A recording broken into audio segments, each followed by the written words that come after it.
নিও লিবারালিজমকে এক জায়গায় দেখতে হবে, Hindutva at the time of neo liberalism. এই আগ্রাসনটা কোথাও মোদী হিসেবে আসছে, কোথাও মমতা হিসেবে আসছে, কোথাও বিজেপি হিসেবে আসছে, কোথাও তৃণমূল হিসেবে আসছে।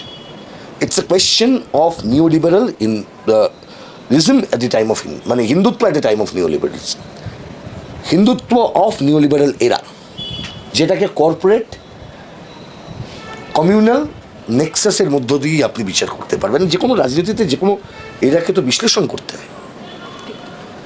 দেখুন, আমি নামটা যে ড্রপ করলাম এরমভাবে নয় যে পরঞ্জয়বাবুকে আমি খুব শ্রদ্ধা করি না, পরঞ্জয়বাবুর আমিও খুব ভালো বড় ফ্যান, বাট আমি একটা এক্সাম্পল হিসেবে দিলাম।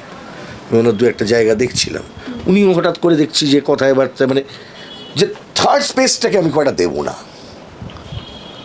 থার্ড স্পেস আমি দেবো না, যেন প্রিডিটারমাইন্ড। তাহলে একই রাজনীতি দিয়ে কি আপনি দূর করতে পারবেন? তাহলে মোস্তারি বানুকে এইটুকু আলো পেতে তাকে সুপ্রিম কোর্ট পৌঁছাতে হলো ভগবানগোলা থেকে, তবে সামান্যতম অংশ কর্পোরেট নিয়ন্ত্রিত মিডিয়া তারা দেখাতে বাধ্য হলেন, বলতে বাধ্য হলেন। যখন ওটা লেখা ছিল মামলার মাথায় কে মোস্তারি বানু, এটা খোঁজ করারও প্রয়োজন হয়নি।